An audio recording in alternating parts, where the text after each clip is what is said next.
Deux types de cinétique enzymatique se révèlent devant nous, captivants et intrigants. La cinétique de Michaeli, destinée aux enzymes monomériques, et la cinétique allostérique, qui s'applique aux enzymes interagissant avec plusieurs substrats. Quelles différences fondamentales pourraient influencer nos compréhensions biologiques? La vidéo ne s'arrête pas là. Elle explore également des concepts fascinants d'activateurs et d'inhibiteurs qui modifient l'activité enzymatique, impactant ainsi la vitesse des réactions chimiques. Cela soulève une question. Comment ces éléments modulaires façonnent-ils notre compréhension du métabolisme?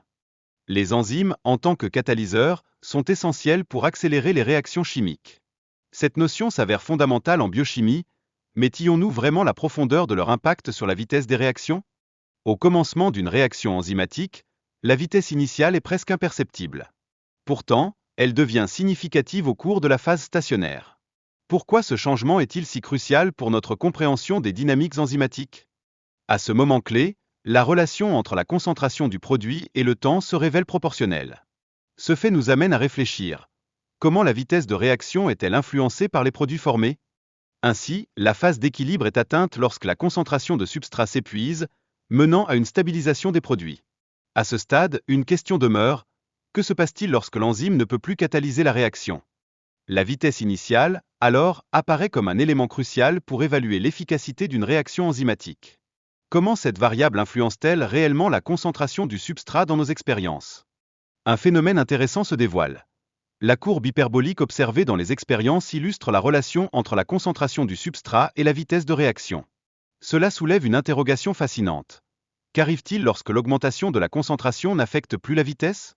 La constante de Michaeli se présente alors comme un outil essentiel pour saisir l'affinité entre l'enzyme et le substrat. Elle montre combien de substrat est nécessaire pour atteindre la moitié de la vitesse maximale. Mais qu'implique réellement ce chiffre pour caractériser une enzyme? Le kilomètre, représentant cette constante d'affinité, indique la concentration à laquelle la vitesse de réaction atteint la moitié de sa valeur maximale. Cela devient crucial pour toute analyse enzymatique, mais comment cela éclaire-t-il notre compréhension des mécanismes enzymatiques? Les différents types de constantes, comme K1, K1 et K2, interagissent de manière complexe pour définir la vitesse globale d'une réaction. Comprendre ces interactions permettra-t-il d'analyser plus finement les mécanismes sous-jacents? La constante catalytique, symbolisée par K4, mesure quelque chose de fondamental. Le nombre de molécules de substrat transformées en produits par une unité enzymatique.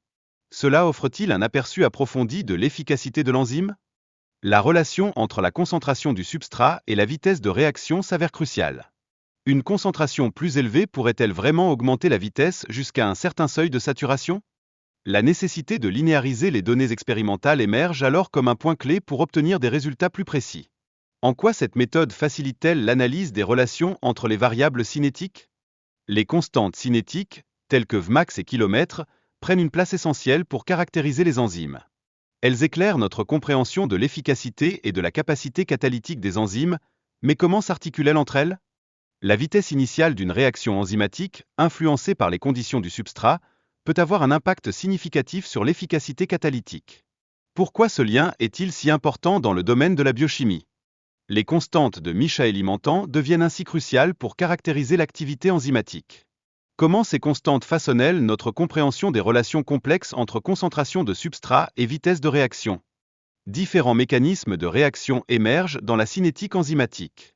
Les mécanismes séquentiels et ping-pong, par exemple, révèlent comment les substrats interagissent avec les enzymes.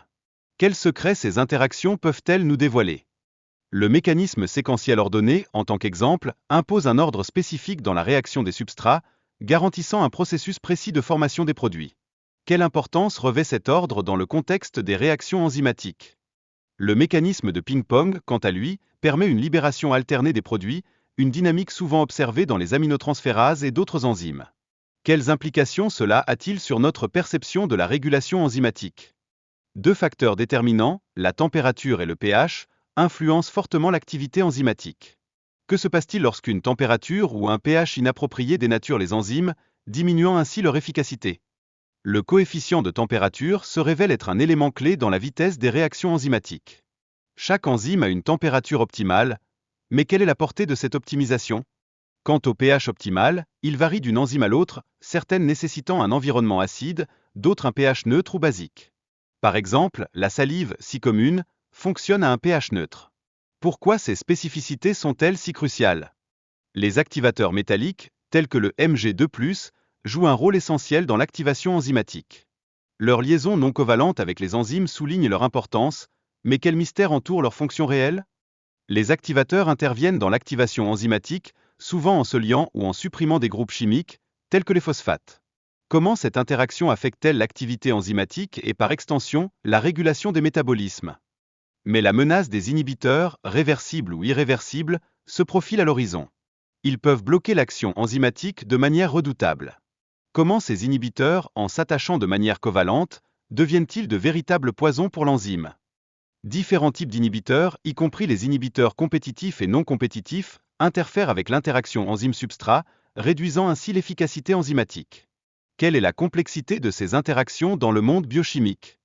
La constante de dissociation des complexes enzymes inhibiteurs se présente alors comme une clé dans l'affinité enzymatique. Qu'est-ce qui détermine l'efficacité d'inhibition des différentes substances? Les inhibiteurs compétitifs, comme l'éthanol, s'avèrent utiles pour traiter les intoxications au méthanol en bloquant l'enzyme alcool déshydrogénase. Cela prévient la formation de formaldéhyde toxique, un exemple frappant de la chimie appliquée. Mais comment cette stratégie s'inscrit-elle dans un cadre plus large? Les inhibiteurs non compétitifs, en revanche, se lient à un autre site de l'enzyme, diminuant l'activité enzymatique sans affecter la liaison du substrat. Cela entraîne une diminution de Vmax qui soulève la question. Comment la complexité de ces mécanismes modifie-t-elle notre compréhension des processus enzymatiques? Les enzymes régulatrices, souvent oligomériques, exhibent plusieurs sous-unités qui interagissent entre elles, permettant une régulation fine des processus biologiques. Comment cette interconnexion influence-t-elle notre appréciation de la régulation cellulaire? Les effecteurs allostériques, quant à eux, peuvent avoir des effets tant positifs que négatifs sur l'enzyme, active ou inhibe son activité enzymatique. Cela nous amène à nous poser la question. Quel est l'impact des effecteurs allostériques sur le métabolisme? La communication entre les sites actifs et allostériques se révèle alors essentielle pour le fonctionnement enzymatique. Cette interaction influence non seulement la conformation de l'enzyme, mais également sa capacité d'action. Mais comment ces subtilités impactent-elles la dynamique enzymatique? Nous découvrons alors que l'état tendu correspond à une enzyme inactive, tandis que l'état relâché représente une enzyme active. Quelle est l'importance de cette transition sur la vitesse de réaction, et comment cela se traduit-il dans des conditions biologiques réelles? La structure quaternaire des enzymes inclut plusieurs sous-unités fonctionnelles. Cet arrangement spatial des protéines est essentiel pour leur fonction enzymatique, mais qu'implique-t-il pour la compréhension de leur mécanisme d'action? Les enzymes allostériques se distinguent par leur cinétique sigmoïde, contrairement aux enzymes classiques qui affichent une cinétique hyperbolique. Qu'est-ce que cette différence nous indique sur la complexité de la régulation enzymatique? Les enzymes allostériques jouent un rôle majeur dans la régulation des voies métaboliques, permettant une réponse adaptative aux variations environnementales. Mais comment garantissent-elles cette flexibilité dans les processus métaboliques cellulaires? La coopération entre les sous-unités des enzymes allostériques peut influencer l'affinité pour le substrat, d'une manière positive ou négative. Quelles implications cela a-t-il sur la vitesse des réactions enzymatiques et la manière dont nous concevons les mécanismes régulateurs? La désensibilisation des enzymes allostériques, provoquée par des facteurs physiques ou chimiques externes, peut entraîner une perte de leur comportement sigmoïdal. Quelles difficultés cela pose-t-il pour la régulation des processus enzymatiques? L'effet allostérique négatif sur les enzymes joue un rôle crucial dans le contrôle du métabolisme, permettant aux cellules de s'ajuster efficacement aux fluctuations environnementales. Comment cet aspect de la régulation enzymatique s'intègre-t-il dans le tableau plus vaste du métabolisme cellulaire? L'inhibition rétroactive refait surface, souvent illustrée par des exemples spécifiques tels que le pyrogue. Ce dernier montre comment le produit final influence l'activité enzymatique, mais quel est le chemin que cette rétroaction trace dans les systèmes biologiques?